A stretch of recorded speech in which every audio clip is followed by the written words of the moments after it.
Assalamualaikum warahmatullahi wabarakatuh. Saya Vidya Zalsanadila dari Prodi Teknik Informatika semester 1 ingin menjelaskan tentang komputer pipelining. Pipelining adalah suatu cara yang digunakan untuk melakukan sejumlah kerja secara bersamaan tetapi dalam tahap berbeda yang dialirkan secara kontinu pada unit pemrosesan. Dengan menggunakan pipelining, mesin komputer dapat melakukan beberapa tugas sekaligus. Ketika satu tugas sedang dalam tahap pengambilan data, mesin komputer dapat memproses data yang telah diambil sebelumnya dan juga menampilkan hasilnya pada tugas sebelumnya.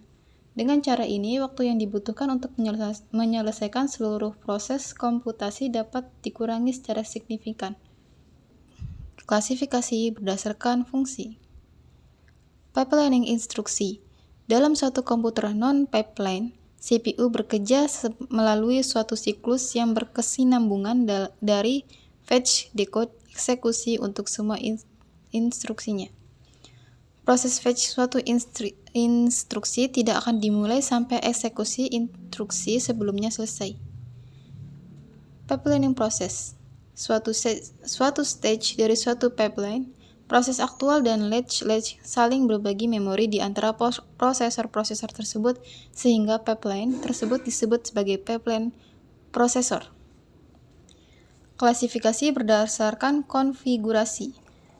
Unifungsi dan multifungsi. Kemampuan suatu pipeline menjalankan hanya satu jenis pokok operasi disebut sebagai pipeline unifungsi. Misalnya, perkalian floating point mensyaratkan pipeline agar juga menjalankan operasi yang sama pada setiap kelompok input. Jika pipeline dapat menjalankan fungsi-fungsi yang berbeda, maka disebut sebagai pipeline multifungsi. Fungsi-fungsi yang berbeda itu bisa dijalankan baik pada waktu yang bersamaan ataupun berbeda. Dengan menghubungkan subkelompok stage yang berbeda dalam pipeline disusun seperlunya sesuai dengan nilai input kendali tambahan. Statik atau dinamik. Ketika instruksi yang berjenis sama akan dijalankan secara bersamaan waktunya, maka digunakan pipeline statis. Pipeline ini dapat berupa pipeline fungsional maupun multifungsional, tetapi mungkin mengasumsikan hanya satu konfigurasi fungsional pada sewaktu-waktu. Suatu pipeline multifungsi statis dapat bekerja paling baik jika fungsi yang akan dijalankan tidak sering berubah.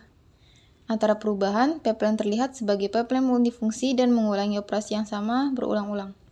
Sebelum mengganti fungsi tersebut, kelompok input terakhir dari fungsi sebelumnya harus benar-benar telah melewati pipeline. Kemudian, pipeline dikonfigurasikan untuk fungsi yang baru dan input yang baru boleh masuk ke dalam pipe. Dengan pipeline dinamis, beberapa konfigurasi fungsional dapat muncul sekaligus. Hal ini berarti harus digunakan sebuah pipeline multifungsional. Pipeline dinamis memerlukan kendali yang sangat kompleks dan mekanisme perangkat untuk mengkonfigurasikan pipeline bagi input-input tertentu. Untuk alasan ini, pipeline yang aktual tidak berada di bawah kendali programmer, melainkan dibangun ke dalam arsitektur mesin tersebut. Skalar atau vektor. Suatu pipeline skalar memproses serangkaian operasi skalar pada operand skalar. Salah satu contoh berupa operasi add dalam loop for. Pipeline vektor dirancang untuk memproses instruksi vektor dengan menggunakan operan vektor. Komputer yang mempunyai instruksi vektor disebut sebagai prosesor vektor. Cara kerja pipelining. Pipelining bekerja dengan cara membagi instruksi menjadi beberapa tahap. Setiap tahap diproses secara paralel, yang berarti bahwa beberapa instruksi dapat diproses pada saat yang sama. Tahap-tahap ini biasanya meliputi pengambilan instruksi, dekode instruksi, eksekusi instruksi, dan penulisan kembali hasil. Dengan cara ini, pipelining memungkinkan komputer untuk memproses lebih banyak instruksi dalam waktu yang sama. Tahap-tahap pipelining. Berikut adalah tahap-tahap umum yang ada dalam pipelining. Fetch, mengambil instruksi dari memori utama dan memuatnya ke dalam pipeline. Decode, mendekode instruksi dalam menentukan tugas yang harus dilakukan. 3. Execute, melakukan eksekusi instruksi seperti melakukan operasi matematika atau transfer data. Memory access, mengakses memori jika instruksi membutuhkannya. Write back, nulis hasil dari instruksi ke register atau memori. Dengan memecah instruksi menjadi tahap-tahap ini, pipelining dapat meningkatkan throughput dan performa sistem komputer secara keseluruhan.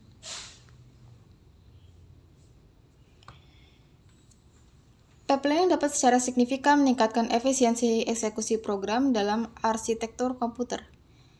Dengan membagi instruksi menjadi beberapa tahap dan menjalankan tahap-tahap tersebut secara paralel, pipelining memungkinkan komputer untuk memproses lebih banyak instruksi dalam waktu yang sama.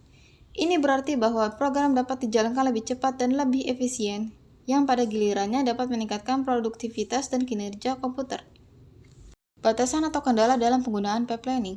Ketergantungan data antar instruksi dapat menghambat kemampuan pipelining untuk memproses instruksi secara paralel.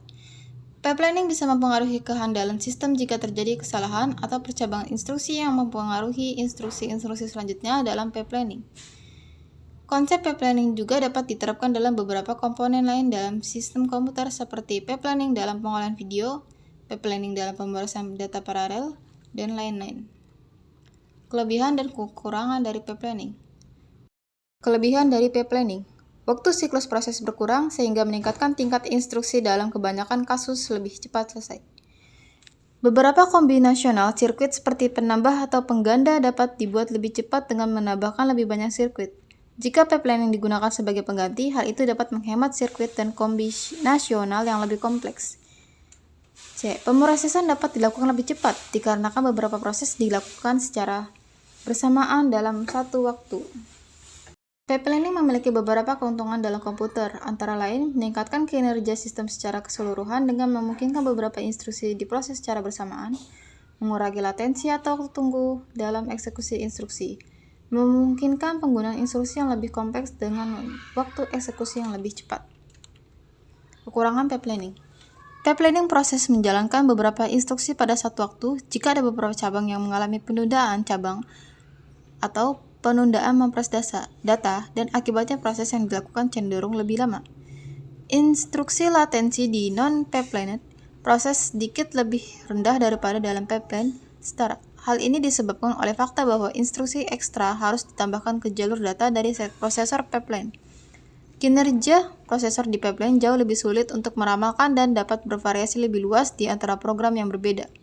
Karena beberapa instruksi diproses secara bersamaan, ada kemungkinan instruksi tersebut sama-sama memerlukan resource yang sama, sehingga diperlukan adanya pengaturan yang tepat agar proses tetap berjalan dengan lancar. Sedangkan ketergantungan terhadap data bisa muncul misalnya instruksi yang berurutan memerlukan data dari instruksi yang sebelumnya. Kasus jam juga perlu diperhatikan karena sebuah instruksi meminta untuk melompat ke suatu lokasi memori tertentu. Akan terjadi perubahan program counter, sedangkan instruksi yang sedang berada dalam salah satu tahap proses yang berikutnya mungkin tidak mengharapkan terjadinya perubahan program counter. Secara keseluruhan, pipelining adalah teknik yang sangat efektif untuk meningkatkan efisiensi eksekusi program dalam arsitektur komputer. Meskipun ada beberapa tantangan dalam menerapkannya, manfaatnya jauh melebihi tantangan tersebut. Dengan memahami cara kerja pipelining dan bagaimana teknik ini dapat meningkatkan efisiensi eksekusi program, kita dapat lebih baik memahami dan memanfaatkan teknologi komputer modern. Sekian, terima kasih.